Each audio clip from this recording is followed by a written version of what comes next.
Gloria al Señor, les saludamos desde la Iglesia Sublime Gracia de la ciudad de Tijuana, Baja California, México.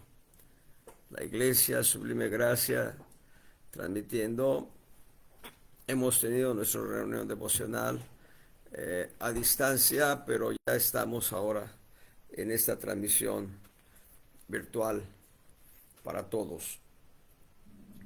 Y bueno, hice una precisión el viernes pasado, hace 5 días, que bien vale retomarla nuevamente. Hace 2 semanas, hace 2 y 3 semanas, empecé el día miércoles el estudio acerca de la vida. ¿Qué es la vida? Y se me cruzaron los cables, y como empecé los viernes el estudio sobre espíritu, alma y cuerpo, eh, el miércoles pasado, hace una semana, le di continuidad al estudio de espíritu, alma y cuerpo en reunión de miércoles, cuando yo debía haberle dado continuidad a la enseñanza de la vida.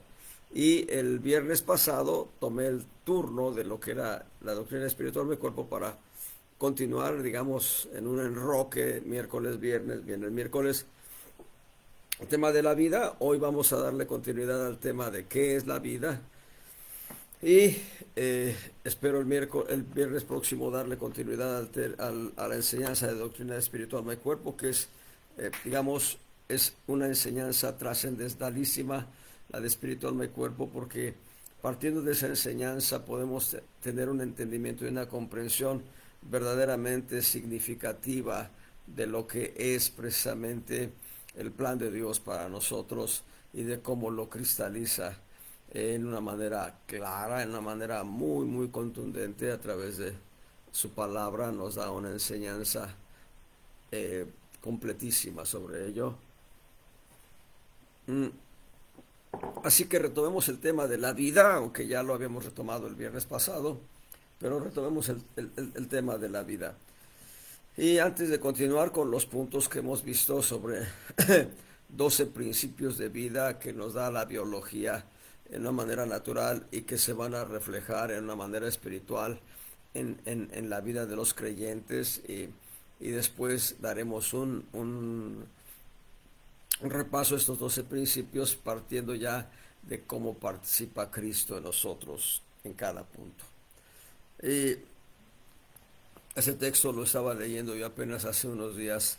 Estaba leyendo el Salmo 144 y me saltó el texto del verso 4. El hombre es semejante a la vanidad. Sus días son como la sombra que pasa. Esa es la vida en un sentido natural.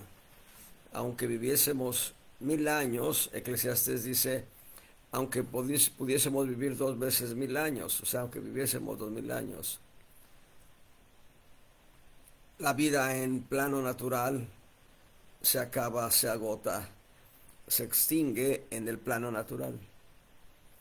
Pero la vida como tal ha sido diseñada por Dios para que nosotros participemos de Él, de su esencia, de su naturaleza, y lo experimentemos de manera eterna.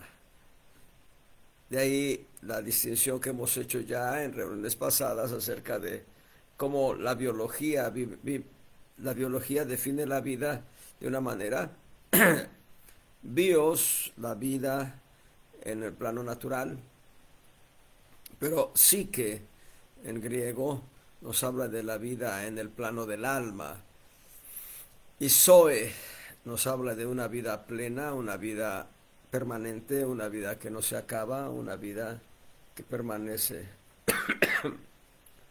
Cuando nosotros vemos el camino de la vida en lo natural, ahorita les doy la semilla, no voy a desarrollarla hoy porque debo hablar de los 12 principios de vida y ya hemos mencionado ya algunos de ellos, pero cuando nosotros vemos el camino de la vida, nosotros podemos ver que en el plano natural,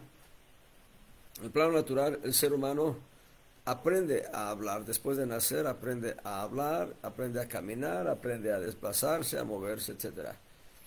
Y en un segundo plano, en un punto número 2, va al colegio después de que ha aprendido a hablar.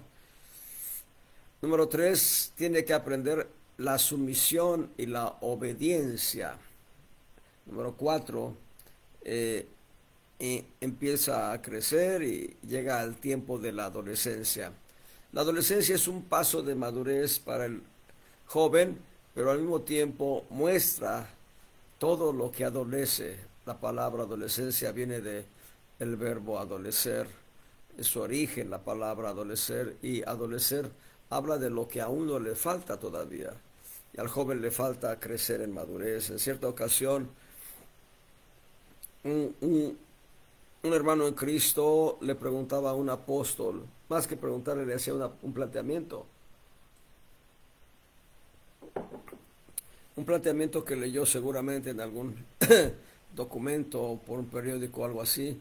Y él decía al apóstol, decía este hermano en Cristo, decía hacia el apóstol, decía, la juventud es una edad que debiera venir 40, 50 años después, 100 años después.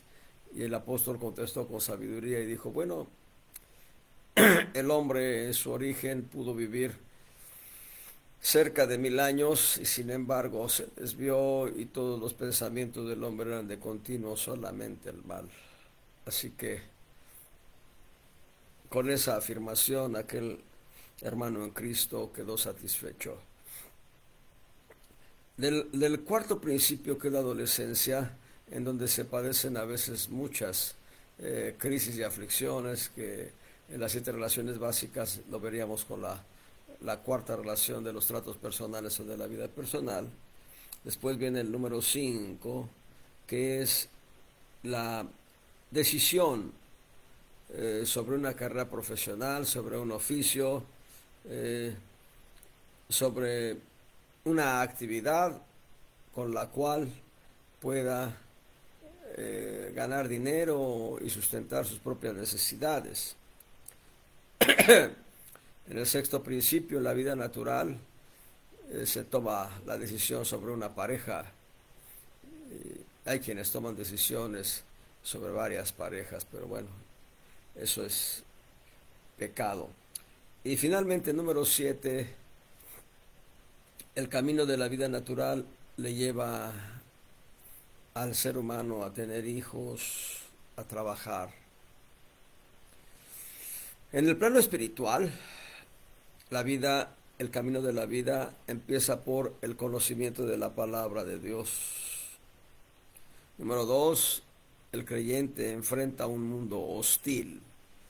No en vano el Cantar de los Cantares dice que mi amada es como lirio entre los espinos. La amada de Cristo es la iglesia como un lirio, los espinos son el mundo. Bien, pero en tercer lugar, el creyente debe conocer la autoridad en todos los planos y someterse a ella en todos los planos. Número 4, Dios empieza a tratar de manera individual a cada creyente para llevarle, número 5, a hacer las obras predeterminadas por Dios mismo. No son las obras que yo diseño con mi intelecto y con mi pensar, son las obras que Dios ha predeterminado las que debemos caminar. Número 6, nos lleva al conocimiento de Dios en profundidad. Para número 7, experimentar la gloria de Dios. Ese es el camino de la vida, contrastada en lo natural y lo espiritual. Bien, entonces no voy a hablar de eso, pero ahí tienen la semilla. Y bueno, continuemos pues con los principios.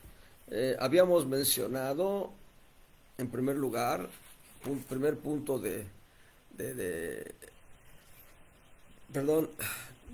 la biología nos da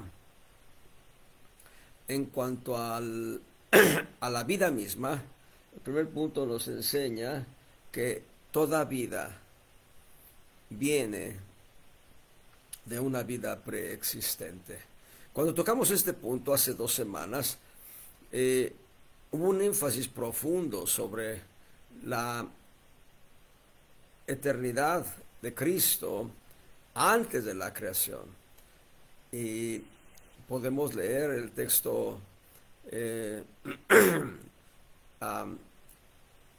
Juan 1:1.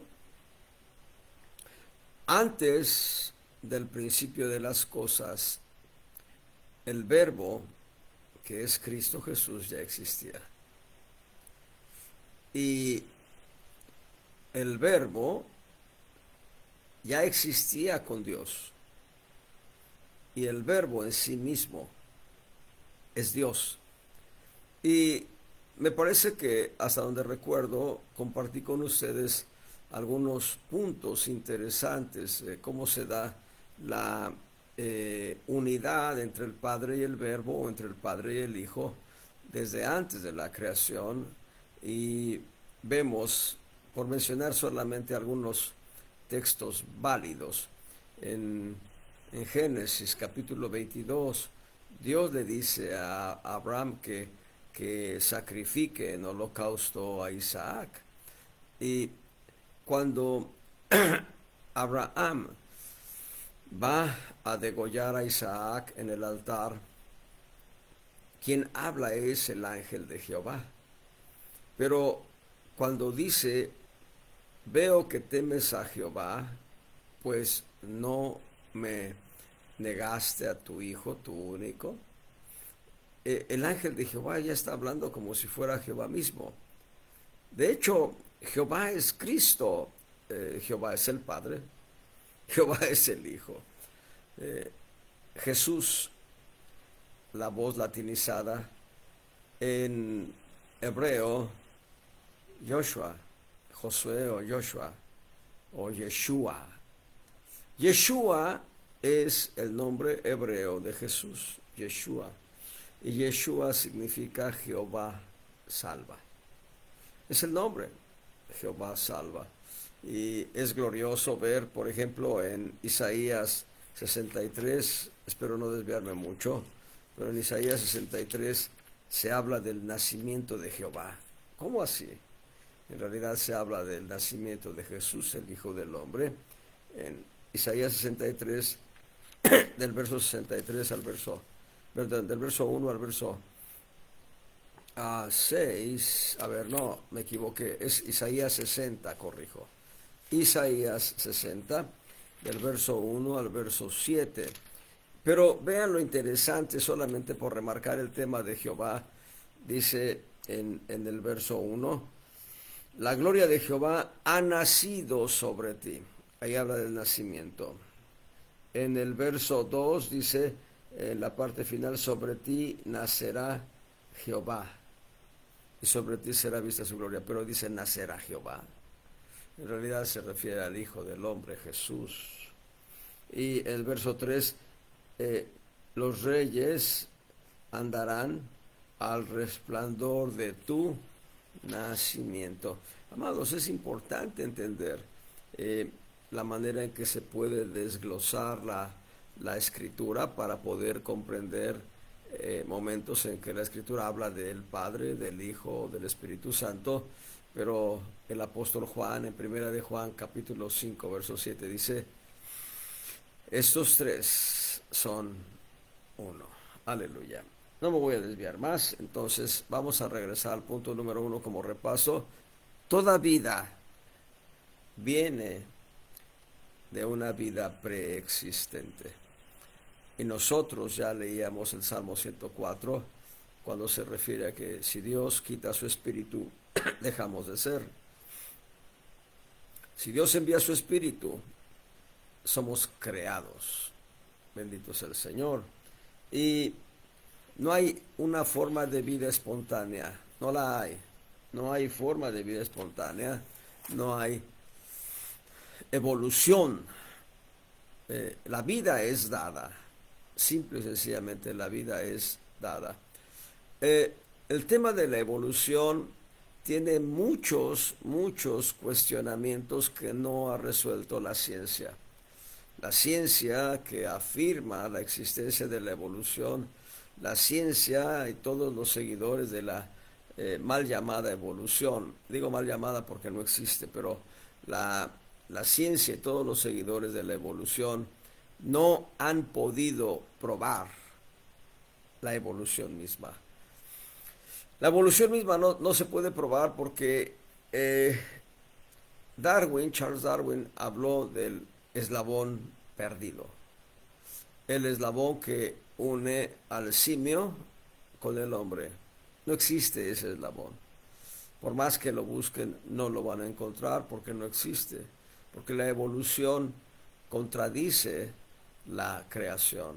La creación habla de un Dios precedente que no tiene principio ni fin. Y ese es nuestro Dios, nuestro Hacedor, nuestro Redentor, el que nos ha llamado a formar parte de su familia para estar con Él por la eternidad. Cuando nosotros hablamos de una vida preexistente, estamos hablando de Cristo, el ángel del Señor. Bien, eso lo veremos, espero, en otra enseñanza. Pero número 2, hemos visto que toda vida tiene reacciones a estímulos, estímulos externos, estímulos internos. Los estímulos van a provocar reacciones en nosotros y esas reacciones van a ser síntoma de cuál es nuestro carácter, cuál es nuestra forma de ser, tal cual. Y decía yo este pensamiento que aprendí en la iglesia en la que me congregaba en la Ciudad de México. El carácter no se mide por las acciones, sino por las reacciones. Y las reacciones hablan mucho de quiénes somos, qué somos, cómo nos movemos, qué es lo que hay en nuestro corazón. Y número 3, toda vida se duplica o se divide y se replica a sí misma. Y esto nos habla de cómo nosotros podemos tener hijos y habla de cómo nosotros somos hijos de una pareja que se conoció antes de que nosotros naciésemos.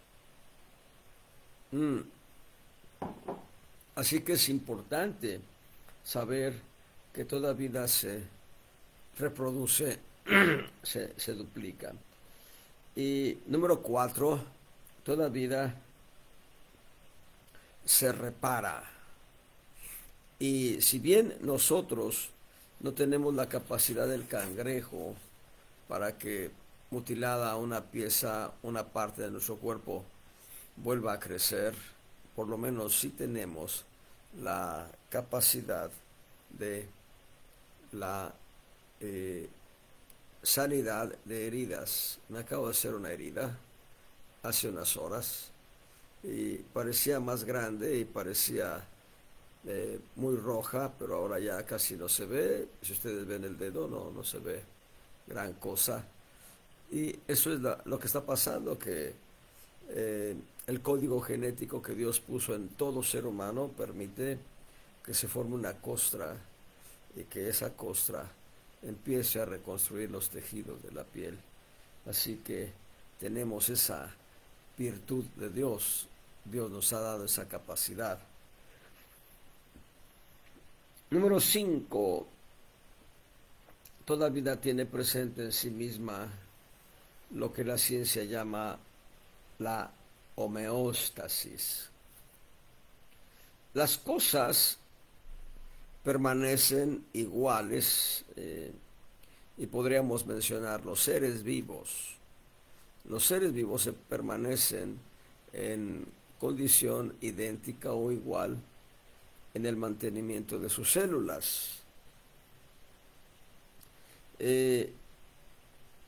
Todo esto puede dar continuidad al metabolismo de la vida misma. Pero cuando las circunstancias externas cambian, la vida puede continuar a pesar de sus cambios y la vida puede adaptarse por sí misma para estar regulándose también a sí misma, incluyendo la presión arterial y el calor del cuerpo. En eso consiste el tema de la homeostasis, la manera de adaptación. El ser humano tiene, diría todas las criaturas, tienen esa manera de adaptarse. Pareciera ser que las palmeras en su origen eran plantas de costas tropicales, pareciera ser. Sin embargo, parte de la gran historia de la palmera a lo largo del mundo nos lleva a entender algunos datos anecdóticos. Por ejemplo, en la Ciudad de México a un gobernante se le ocurrió plantar palmeras en avenidas, en parques, en plazas. Y las palmeras se adaptaron a la Ciudad de México, que está más de 2000 metros sobre el nivel medio del mar. En lugares donde hay climas de símbolos, donde viene el calor en época de primavera, verano, pero se da el frío invierno en época de otoño, invierno, hay lugares donde las palmeras se han adaptado. Eso habla de la homeostasis. Nosotros como seres vivos, como seres humanos, nos adaptamos al calor o al frío. Y esa adaptación corresponde precisamente a la homeostasis. Cuando nosotros vivimos en una zona alta como la Ciudad de México, bueno, nuestro organismo se adapta a la presión atmosférica en la que se encuentra. El ideal para el ser humano es vivir en las costas, porque las costas tienen mayor presencia de oxígeno y la presión arterial no se altera tanto. Las presiones atmosféricas ayudan mucho para que no haya una alteración en la presión arterial del ser humano. Es una forma de adaptación. Pero quienes viven en lugares altos, en montañas, bueno, sus cuerpos están adaptados a la presión atmosférica y a un lugar, están adaptados a lugares donde la presencia de oxígeno es menor. Se habla de la ciudad de La Paz, en el país de Bolivia. La Paz, Bolivia, es una ciudad alta, muy alta sobre el nivel medio del mar. Y la gente que vive en ese lugar, bueno, está adaptada por homeostasis.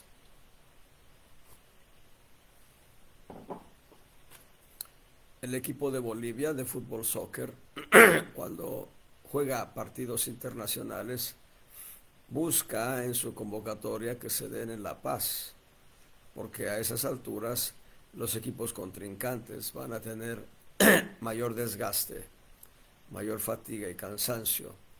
En teoría, Bolivia podría dominarles, bajo la condición de que la selección de Bolivia esté adaptada mucho más que sus equipos contrincantes.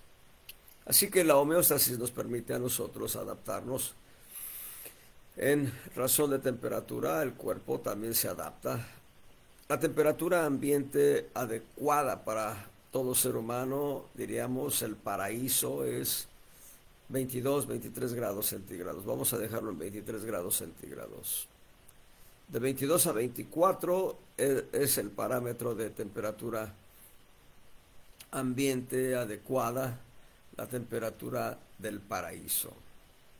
De 22 a 24 grados centígrados. 23, perdón, es el punto intermedio.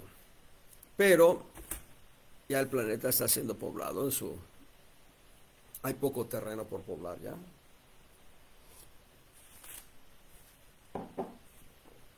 Hay lugares donde el calor es muy intenso. En México encontramos lugares de alta temperatura o de temperatura promedio a los 30, 32, 34 grados centígrados, que ya es calor para el cuerpo humano. Pero hay lugares donde la temperatura es excesiva. En la ciudad de Mexicali, en Hermosillo, en Ciudad Obregón, Sonora, por visitar 3 ciudades. Alguien dijo la temperatura se mide así, de menos a más. Ciudad Obregón, Hermosillo, Ciudad Obregón, Sonora, Hermosillo, Sonora, Mexicali, Baja California. En ese sentido, cuando hace calor en Ciudad Obregón, Sonora, hace más calor en Hermosillo y hace mucho más calor en la ciudad de Mexicali. Y la gente está adaptada. Yo viví en Ciudad Obregón, Sonora, 9 meses y me asombraba, escuchen bien, me asombraba ver jovencitos de 10, 12 años jugar fútbol, soccer al mediodía, cuando el sol está intenso, está inclemente. Jugar normalmente. Eso es algo para contarse, para la anécdota. Ese es el punto de la homeostasis. El metabolismo, en suma de todas las actividades que ocurren en nuestro entorno, en nuestro alrededor, ¿sí? Dentro del organismo vivo, nos permite, ¿sí? Mantener, producir y mantener la energía disponible en nuestro cuerpo a través del protoplasma de cada célula. Y eso está en el plano natural. En el plano espiritual, Dios nos da las habilidades y las capacidades para poder estar en ambientes de alta tensión, con un corazón en reposo. Las verdades del reposo aplican cuando nuestro corazón puede estar expuesto a tensiones intensas, altas, muy altas. Por ejemplo, la persecución o la intolerancia. Son dos conceptos distintos. La persecución es la actividad que hace el gobierno en contra de la Iglesia de Cristo. Esto se da en Israel. En Israel el judaísmo es la religión oficial, así que la penetración cristiana es muy lenta. La persecución se da en China. El gobierno aplica cárcel a los que son creyentes en Cristo. Solo por mencionar 2 sitios, no conozco cómo es la situación en Corea del Norte. Desconozco cómo está operando la libertad de credo, la libertad de fe en Venezuela, pero en los países musulmanes, existen algunos países musulmanes que han considerado como un crimen la fe cristiana. Y entonces lo que hace la homeostasis es darnos la capacidad de Cristo para adaptarnos a ambientes así de hostiles. La persecución entonces es gubernamental. La intolerancia es de la gente, de los vecinos. En San Juan Chamula, en México hay libertad de credo, hasta hoy. En México hay libertad de fe, libertad de expresión, hasta hoy. Pero en San Juan Chamula ha habido persecución, más bien ha habido intolerancia, y no sé hasta qué grado de persecución, pero la intolerancia ha sido manifiesta por muchos, muchos años. Por lo menos puedo decirles los últimos 100 años, sin irme más lejos. Los últimos 100 años, podríamos decir 125 años, han sido de intolerancia hacia la fe cristiana. Y a pesar de la intolerancia en San Juan Chamula, el estado de Chiapas, escuchen bien, el estado de Chiapas es uno de los estados con más gente cristiana. Es el estado donde pueden encontrar varias iglesias con miles de miembros. Es decir, iglesias que tienen 2.000, 3.000 almas.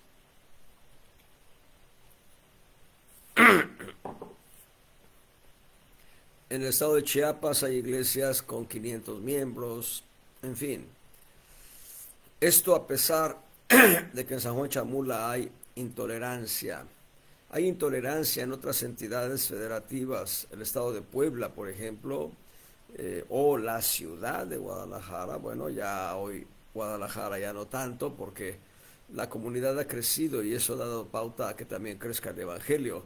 En Puebla, la ciudad de Puebla, eh, también está creciendo el Evangelio, pero hubo un tiempo en que había mucha influencia religiosa pagana. Eh, hace unos 100 años, poco menos de 100 años, en Isla, Veracruz, la comunidad de Isla, Veracruz, el, el arzobispo daba indulgencias, 150 indulgencias por cada protestante que asesinara a un católico. ¿Y saben qué pasó en Isla años después? Que el Evangelio floreció y creció la iglesia de Jesucristo. En el estado de Hidalgo hubo un tiempo de intolerancia y en una ocasión mataron a muchos cristianos hace unos 80 años, 100 años más o menos. Ese testimonio, el testimonio de Isla, yo lo conocí por uno de los pastores de la localidad que se llama Isla. No es una isla, pero se llama el lugar. Por ese pastor conocí el testimonio. Del estado de Hidalgo conozco dos testimonios muy puntuales. Uno de ellos que me dio el hermano Agapito Ramos, un abogado cristiano, a quien yo conocí. Cuando yo lo conocí ya era un anciano él, pero él me contaba que años atrás, y voy a mencionar por lo menos 80 años atrás, 90 años atrás, hubo una masacre, asesinaron a varios cristianos en Pachuca, Hidalgo, y el secretario de la Defensa Nacional designó un destacamento militar a cargo, bajo las instrucciones del hermano Agapito Ramos, para ir a Pachuca. Detuvieron a 100 criminales, 100 homicidas. De esos 100 homicidas, la mitad o más de la mitad se convirtió a Cristo una vez que estaban presos.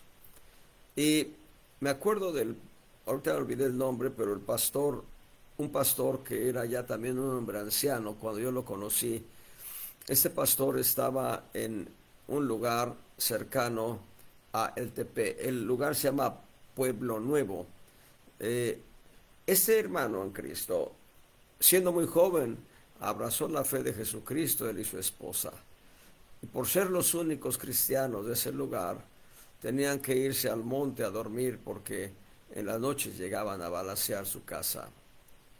Para cuando conocí a este pastor hace unos 30 años, todo Pueblo Nuevo había dejado de ser católico y había una comunidad grande cristiana. Ese es el tema de la homeostasis, cómo el cuerpo de Cristo se va adaptando a las circunstancias en las que vive. Y uno de los problemas que tenemos nosotros en buena parte del país, México, es que estamos tan cómodos que nos quedamos dormidos. Estamos tan cómodos, nadie nos mueve, que estamos a gusto con la cobija encima en lugar de estar testificando la gracia del Señor a la gente.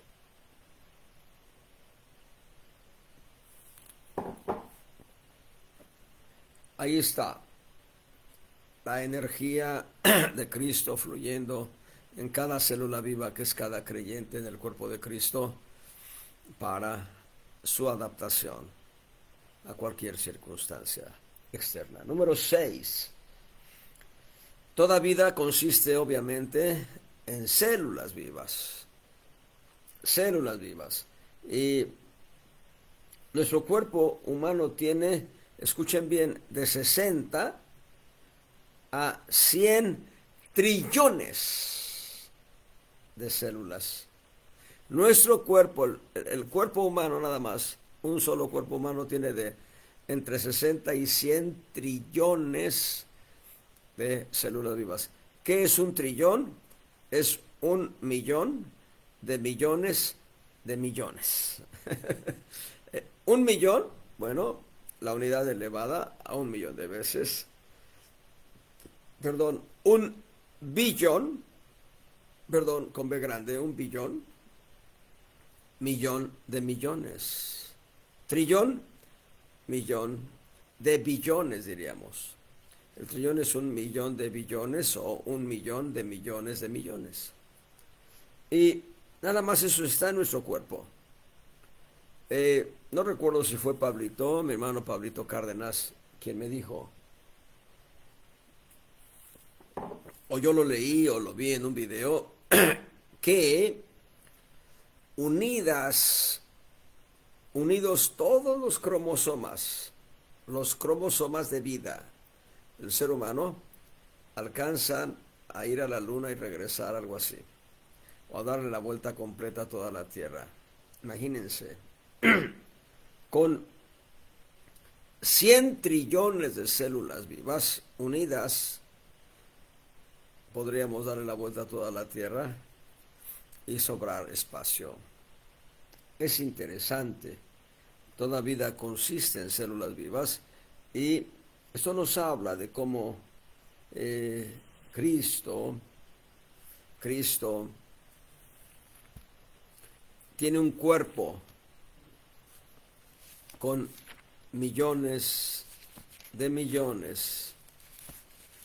células vivas. Voy a leer de una manera parafraseada, por favor, no me vayan a apedrear. Voy a leer de una manera parafraseada, Primera de Pedro capítulo 2, verso 5. Dice, vosotros también como células vivas. Aquí dice piedras vivas el apóstol Pedro. Piedras vivas. Bueno, nosotros somos células vivas. Pero un texto que sí aplica es Efesios capítulo 5.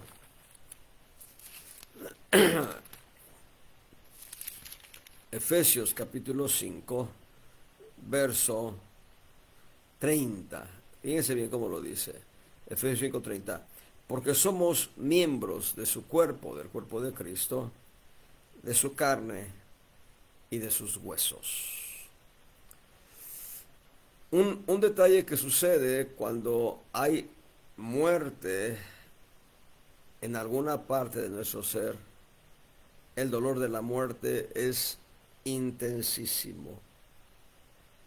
Una preciosa hermana en Cristo, la hermana Vicky, la hermana Victoria, esposa del pastor, que fue mi pastor en la Ciudad de México. La hermana Victoria tuvo un desenlace nada grato, pero lo que sucedió en primera instancia, o lo que sucedió en primer orden fue que parte de su intestino delgado se murió. Literalmente, parte de su intestino delgado se murió y el dolor de la muerte de esa parte de su intestino delgado era insoportable. Fue sometida a una cirugía para extirpar la parte muerta de su intestino y volver a unir el intestino en la área viva. Yo vi en un frasco con formol, o no sé qué líquido haya sido, el intestino. El pastor quiso que yo lo viera.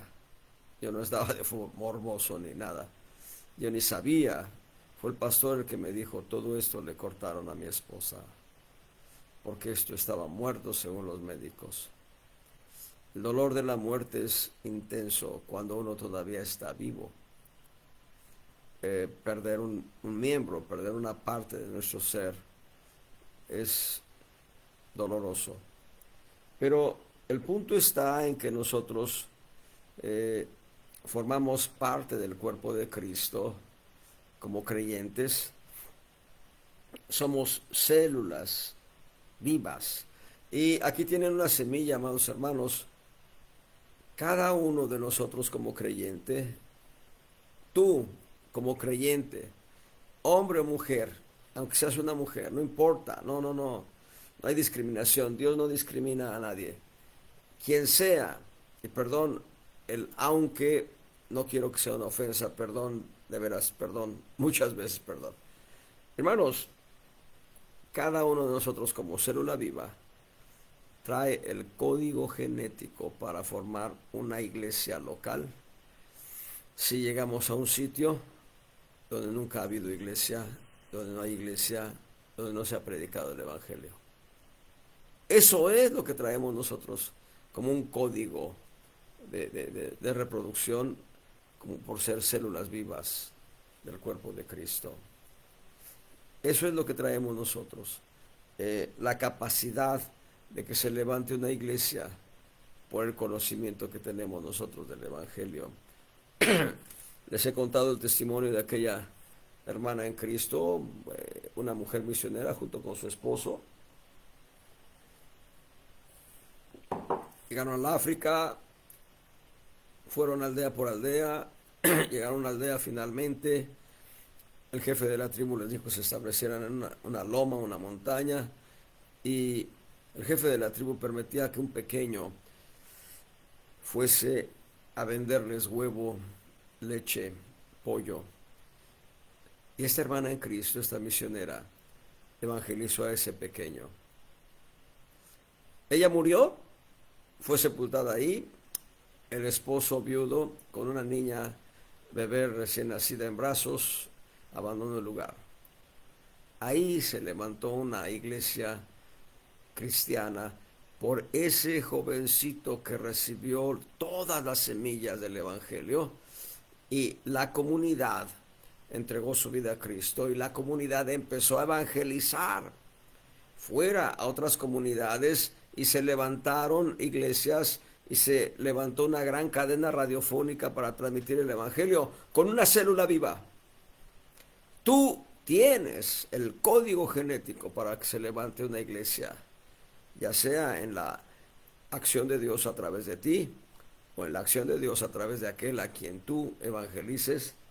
Donde no haya evangelio, donde no haya una iglesia cristiana, donde nunca se ha predicado el Evangelio. Esa es una de las virtudes que Dios nos da, de ser células vivas de su cuerpo. Número 7. Toda vida tiene crecimiento y desarrollo, es evidente, pero el código genético habla de un desarrollo a un límite. Cuando el desarrollo se rompe, cuando el desarrollo es anormal, usualmente estamos frente a una enfermedad, y en algunos casos esta enfermedad puede ser cáncer. Eso es en lo natural. En lo espiritual, tú y yo tenemos el llamamiento a un crecimiento, a un desarrollo. Efesios 4. Efesios 4, voy a leer del verso 11 hasta el 16. Y Cristo mismo dio unos ciertamente apóstoles y otros profetas y otros evangelistas y otros pastores y doctores.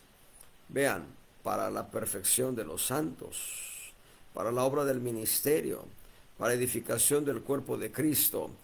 Y aquí el verso 13 es contundente, este verso es contundente. Hasta que todos lleguemos a la unidad de la fe y del conocimiento del Hijo de Dios, a un varón perfecto, a la medida de la edad de la plenitud de Cristo. Este es el nivel de desarrollo que Dios quiere en nosotros. Este es el nivel de crecimiento que Dios quiere en nosotros. Voy a seguir leyendo, pero regreso al verso 13 luego. Es que ya no seamos niños fluctuantes y llevados por doquiera de todo viento de doctrina, por estratagema de hombres que para engañar emplean con astucia los artificios del error. Antes, siguiendo la verdad en amor, crezcamos en todas cosas en aquel que es la cabeza, a saber, Cristo, del cual, de Cristo, todo el cuerpo compuesto y bien ligado entre sí por todas las junturas de su alimento que recibe, según la operación, cada miembro, conforme a su medida, toma aumento de cuerpo, edificándose en amor. Y entonces aquí tienen la estatura que Dios quiere que lleguemos en crecimiento es Cristo. Es el nivel que Dios quiere que alcancemos, el nivel de Cristo. Lo contrario puede ser una desgracia para el creyente que caiga en el error, que caiga en desobediencia, que caiga en rebelión. Porque la rebelión usualmente es en las células, la rebelión usualmente es una manifestación de cáncer. Las células que desarrollan cáncer se da en razón de que su crecimiento se ha distorsionado. Pero su crecimiento se ha distorsionado porque la misma célula ya no quiso seguir el estándar de su crecimiento y rompe precisamente la armonía con las demás células y empieza a provocar tumoraciones cancerosas o cualquier otro tipo de enfermedad que daña al cuerpo. En el cuerpo de Cristo, bueno, acabamos de leer por lo menos algunos de los detalles que rompen el crecimiento. Los hombres que con astucia engañan, con astucia emplean los artificios del error para engañar. Esos hombres están siendo manipulados por espíritus demoníacos que van en contra de la perfecta voluntad de Dios. He escuchado de alguien que cayendo en adulterio, habiendo caído en adulterio y queriendo ser corregido por otros hermanos, aquellos hermanos le quieren corregir y él dice, yo estoy bien y ustedes están mal. Eso habla de rebelión a la voluntad de Dios. Y esa rebelión es un mal. Entonces, en el punto 7, toda vida tiene crecimiento, tiene desarrollo. Este desarrollo debe ser un desarrollo controlado de acuerdo al código genético de la célula, y nosotros tenemos el código genético de Cristo. Si nosotros desechamos el código genético de Cristo, si yo digo yo todo lo sé y no necesito ya más de Cristo, estoy cayendo en el error. Eso es error, eso es rebelión. Y Dios nos libre de la rebelión, porque al rebelarnos, al caer en rebelión, al caer en desobediencia, podemos provocar daño a la iglesia local. Es importante que nosotros seamos, tengamos el crecimiento adecuado. El crecimiento también, vamos a ver Gálatas capítulo 5, verso 22. Este es el crecimiento que Dios quiere en nosotros. El fruto del Espíritu es caridad o amor ágape, gozo, paz, tolerancia o paciencia, benignidad, bondad, fe, mansedumbre, templanza. Contra tales experiencias no aplica ley alguna, porque es la ley de Cristo la que aplica. Entonces, hermanos, procuremos caminar en una actitud correcta y adecuada en el cuerpo de Cristo. Número 8. Toda vida tiene energía. Sin energía no puede existir. La célula en el cuerpo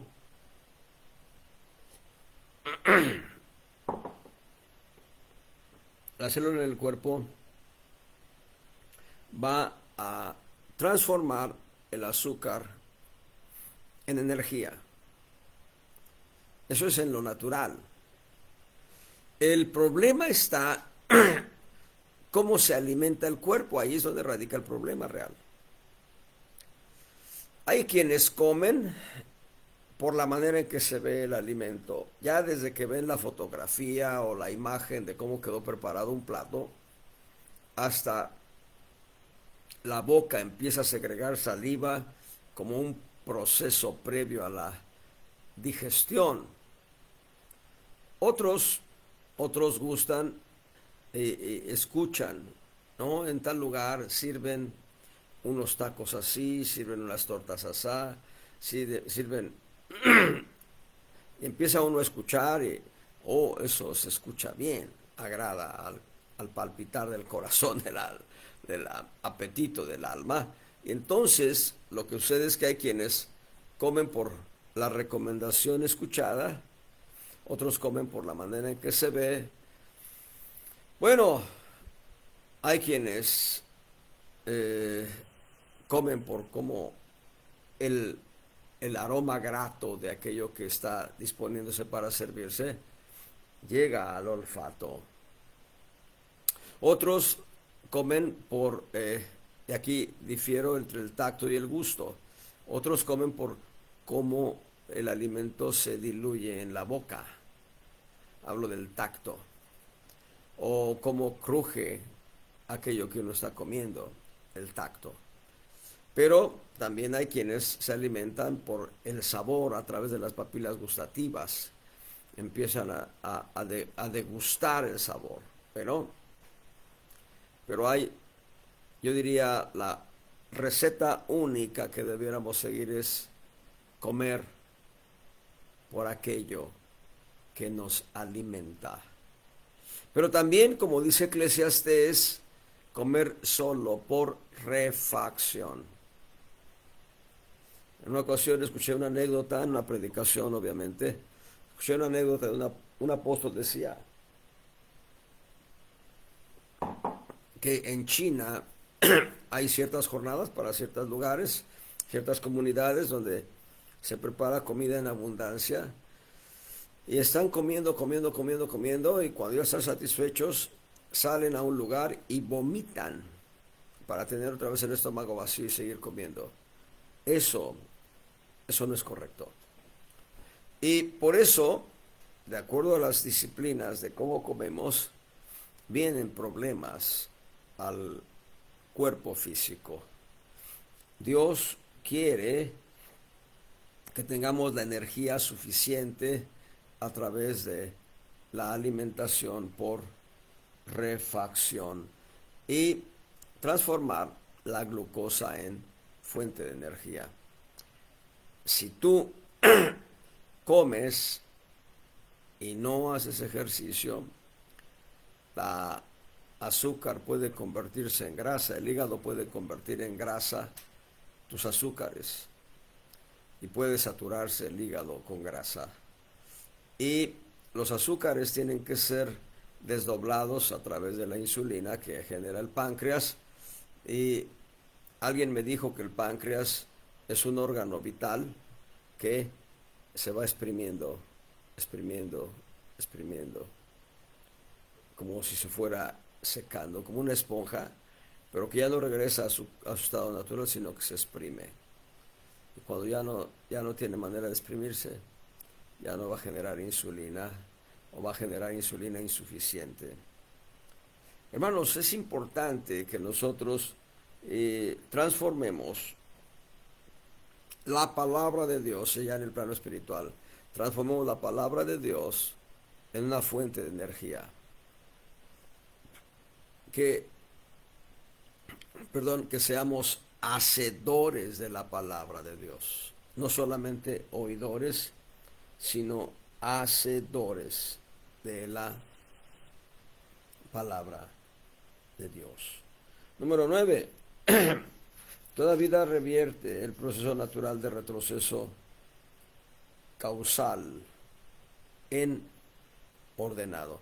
Es decir, Dios ha dado la capacidad de que aquello que es un retroceso sea detenido y podamos ordenar aquello que podría ser retroceso. En toda reacción química, por ejemplo, lo que generalmente sucede es que el estado de un orden superior va hacia un estado de orden inferior. Vamos a decirlo de esta manera. Eh, Vuelvo a leerlo primero para poder entenderlo después. Toda reacción química generalmente da lugar a que el estado de orden superior baje a un orden inferior. Eh, la planta se seca, se degrada, se descompone y pasa a formar parte de la tierra. El ser humano muere, dice, y se torna en su polvo, dice la escritura. Pero cuando hay vida, lo que sucede es que lo que podría ser un retroceso debe convertirse en un proceso ordenado de crecimiento y de vida continua. Y lo explicamos de esta manera. Bueno, el hecho de que la vida en sí misma va a tomar dominio sobre los niveles de orden inferior. Un ejemplo práctico. El reino mineral. El reino mineral es un reino inferior. Y lo que hace el reino vegetal, que es superior, es tomar del reino mineral todo lo que requiere para vivir. Eso hace el reino vegetal. El reino animal lo que hace es tomar del reino vegetal lo que requiere, sobre todo los animales herbívoros, lo que requiere el reino vegetal. Y cuando el reino animal toma para sí el reino vegetal, no solo está tomando el reino vegetal, sino también el reino mineral, porque los vegetales ya llevan minerales, entre otros elementos, vitaminas, proteínas. Y lo que hace el ser humano es tomar el reino mineral, el reino vegetal y el reino animal y asumirlo como algo que sea una fuente de energía para sí mismo. Esto lo hace el hombre para romper con esquemas de enfermedad en tanto está vivo. Cuando el hombre muere, finalmente no puede hacer nada, se convierte en polvo su cuerpo. Entonces, en el plano espiritual, Dios quiere que nosotros asimilemos todo lo que Él nos da para que podamos vivir una vida plena en Cristo. Gloria al Señor. Número 10, ese fue el 9, número 10, toda vida tiene proteína DNA. Esto es el ácido desoxirribonucleico, que es la molécula de vida, ¿sí? Y tiene una forma de control de los mensajes del código genético. El DNA dice a cada célula su función y ese es un principio interesante. Cada célula tiene un código genético con el cual va a actuar. Es interesante como lo dice el apóstol Pablo en 1 Corintios 12. Dice él, hablando de una alegoría del cuerpo humano. Verso 15, 1 Corintios 12, 1 Corintios capítulo 12, verso 15. Si dijera el pie, porque no soy mano, no soy del cuerpo, ¿por eso no será del cuerpo? Más bien, el pie tiene un conjunto de células que van a actuar precisamente como pie, en tanto que la mano tiene un conjunto de células que van a actuar en conjunto precisamente como mano. Y esto también opera en el plano espiritual. Dios ha dado, primeramente en Romanos capítulo 12, vamos a regresar a 1 Corintios 12 también, pero en Romanos capítulo 12, por mencionar solamente algunos de los aspectos, dice verso 6, Romanos 12, 6, versos 5 y 6, perdón. Así muchos somos un cuerpo en Cristo, pero todos miembros los unos de los otros, de manera que teniendo diferentes dones, según la gracia que nos es dada, si el de profecía, úsese conforme a la medida de la fe, si ministerio en servir, el que enseña en la doctrina, el que exhorta en exhortar, el que reparte hágalo en simplicidad, el que preside con solicitud, el que hace misericordia con alegría. El amor se hace sin fingimiento, aborreciendo lo malo, llegándoos a lo bueno. Así que regreso, verso 5. Así que muchos somos un cuerpo en Cristo, pero todos miembros los unos de los otros, de manera que tenemos diferentes dones según la gracia que nos es dada. 1 Corintios 12, muy importante este capítulo 12, 1 Corintios 12, el verso 4, hay repartimiento de dones, pero el mismo Espíritu es. El Espíritu Santo reparte dones espirituales a cada miembro del cuerpo de Cristo para operar y edificar el cuerpo de Cristo. Verso 5, hay repartimiento de ministerios, pero el mismo Señor Jesucristo es. Los 5 ministerios, la palabra ministerio es servicio, servir. Y verso 6, hay repartimiento de operaciones, pero el mismo Dios es el que obra todas las cosas en todos. Dios da las operaciones, las tácticas con las que el cuerpo de Cristo debe funcionar. Cristo da los ministerios, apóstoles, profetas, evangelistas, pastores, maestros, y también sumamos ancianos, diáconos, ayudas y gobernaciones, en total 9 ministerios. Pero hay funciones en el cuerpo de Cristo sin las cuales el cuerpo no va a desarrollar todo el potencial que tiene el cuerpo de Cristo. Y hay 9 dones espirituales que reparte el Espíritu Santo, y esos 9 dones espirituales son también para que el cuerpo de Cristo funcione. Por tanto, ahí en el verso 12, 1 Corintios 12, de la manera que el cuerpo es uno y tiene muchos miembros, pero todos los miembros del cuerpo, siendo muchos, son un cuerpo. Así también Cristo. El verso 14, no podemos decir, el cuerpo no puede decir, perdón, ni tampoco el cuerpo es un miembro, sino muchos miembros. El cuerpo es uno, formado de muchos miembros. Y en el verso 27, antes del verso 26, de manera que si un miembro padece, todos los miembros a una se duelen. Mencioné el caso de la hermana Victoria Padilla. Dice, y si un miembro es honrado, todos los miembros ya a una se gozan. Verso 27, pues vosotros sois el cuerpo de Cristo y miembros en parte.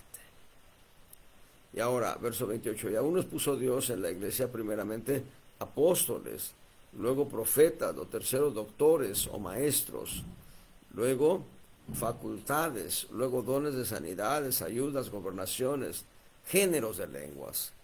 Entonces vamos a encontrar que todos tenemos una función en el cuerpo. Y si te ha tocado ser una persona de oración, a lo mejor tienes más galardón que el que pueda recibir el pastor o cualquier otro ministerio, porque si cumples el ministerio de la oración, seguramente Dios va a compensar tus oraciones. Y todos tenemos una función en el cuerpo. Así que todos tenemos esta cualidad. Número 11, estamos hablando del contraste entre la vida natural vista en la biología, la vida espiritual vista en la escritura. Número 11, toda vida tiene una carga eléctrica para todas las células en la bomba de sodio. Y la bomba de sodio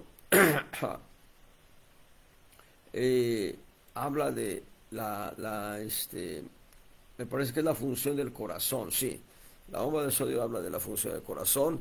En el corazón hay una bomba de sodio y una bomba de potasio. No puedo expresarlo ahorita bien todo, pero lo que sí puedo decirles es que la sal, la bomba de sodio, cumple una función específica en cuanto a la contracción y expansión del corazón con sus latidos para recibir sangre y bombear sangre, recibir sangre y bombear sangre. Y esto lo hace la bomba de sodio. Bueno, esto nos habla de la unión entre Cristo y su iglesia gloriosa. No hay nada como el corazón de vida de Cristo fluyendo permanentemente para bombear su sangre de vida a todo el cuerpo en todo el mundo. Ahí en Efesios capítulo 5, Efesios 5, versos 22 al 24. Las casadas estén sujetas a sus maridos, a sus propios maridos como al Señor, porque el marido es cabeza de la mujer, así como Cristo es cabeza de la iglesia. Y Él, Cristo, es el que da la salud al cuerpo. Así que como la iglesia está sujeta a Cristo, así también las casadas lo estén a sus maridos en todo. Y vean lo que dice: maridos, amad a vuestras mujeres, así como Cristo amó a la iglesia y se entregó a sí mismo por ella, para santificarla, limpiándola en el lavacro del agua por la palabra. Y verso 27, para presentársela gloriosa para sí, una iglesia que no tuviese mancha ni arruga ni cosas semejantes, sino que fuese santa y sin mancha. Bueno, el corazón de Cristo está dispuesto para nosotros a fin de darnos vida. Perdón, me dio comezón acá. El corazón de Cristo está dispuesto para darnos vida y vida abundante. Esa es la función en el plano espiritual. Y número 12, toda vida tiene enzimas. Las enzimas son sustancias orgánicas provenientes de células vivas y capaces de producir ciertos cambios químicos en el cuerpo. Las enzimas estimulan objetos o cosas para ser hechas en el cuerpo. Sin las enzimas, los alimentos no se podrían digerir. Las enzimas digestivas son importantes en el cuerpo y para nosotros las enzimas digestivas son, entre otras, la alabanza, la adoración, la exaltación a Dios. Esto lo vamos a ver en el tabernáculo. El altar del incienso,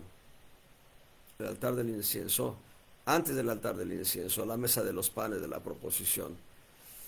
Los panes de la proposición eran comidos el día de reposo, el séptimo día, pero eran comidos después de que durante 7 días estuvieron en la mesa. Un ejemplo práctico: hoy es sábado, pensemos, hoy es sábado. Traemos los 12 panes recién horneados. Retiramos los panes que están en la mesa y ponemos los panes nuevos y esperamos 7 días para que esos panes nuevos puedan ser consumidos.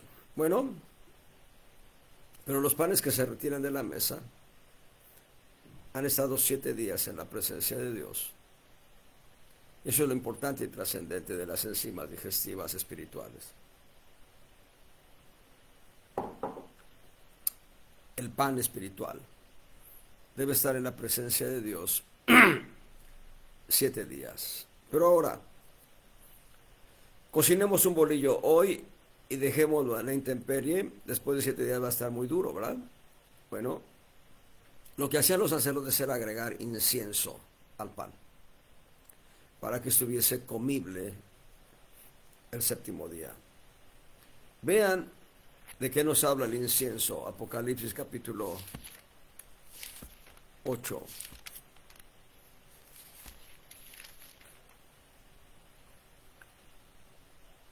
Otro ángel vino, Apocalipsis capítulo 8, verso 3. Otro ángel vino y se paró delante del altar, teniendo un incensario de oro, y le fue dado mucho incienso para que lo añadiese a las oraciones de todos los santos sobre el altar de oro que estaba delante del trono. Aquí están las oraciones. En Apocalipsis capítulo 5, verso 8. Y cuando hubo tomado el libro, los 4 animales y los 24 ancianos, se postraron delante del Cordero, teniendo cada uno arpas y copas de oro llenas de perfumes, que son las oraciones de los santos. Pero también los perfumes no solo son oraciones, sino que en el santuario existía el perfume de la santa unción. Y la unción viene de la oración, viene de la alabanza y de la adoración a Dios. Así que, ¿quieres enzimas espirituales, digestivas, para poder entender la palabra de Dios? Ora, alaba, adora a Dios. Esto te permitirá tener comprensión, entendimiento, y cuando algo contradiga la Escritura, tendrás entendimiento de que eso no sirve y lo vas a desechar.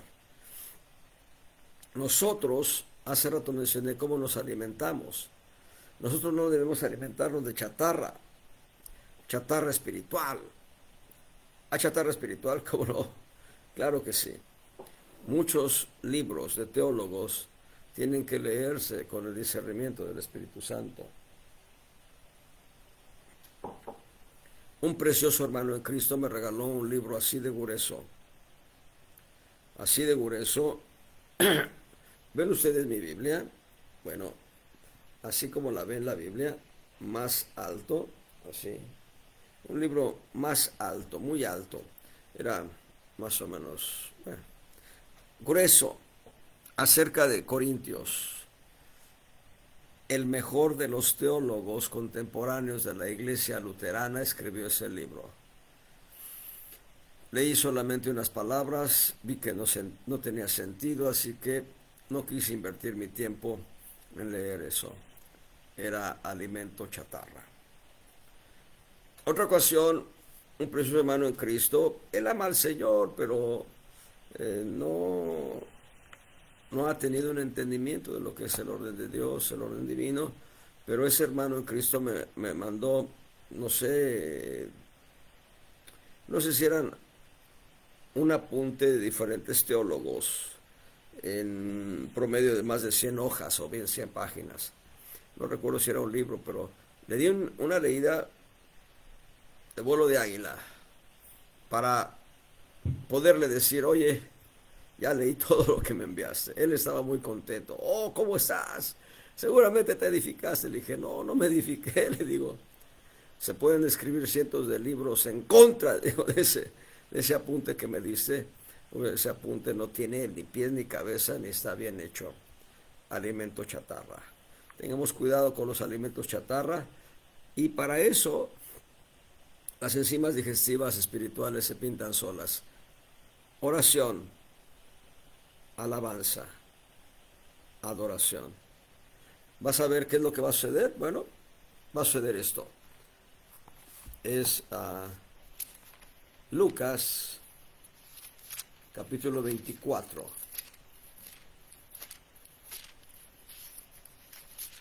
Cleofas y su amigo. Lucas, capítulo 24, verso...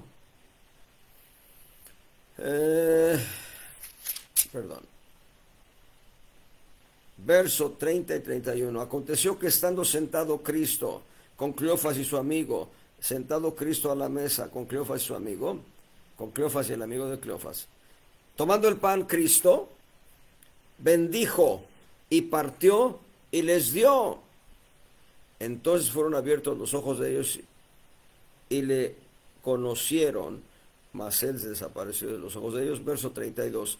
Decían el uno al otro, ¿no ardía nuestro corazón en nosotros mientras nos hablaba en el camino y cuando nos abría las escrituras? No necesitas a un teólogo, necesitas que estés adorando a Cristo para que Cristo venga y te abra las escrituras y comas el pan y te sacies. El que sacia de bien tu boca, de modo que te rejuvenezcas como el águila. 12 principios de vida.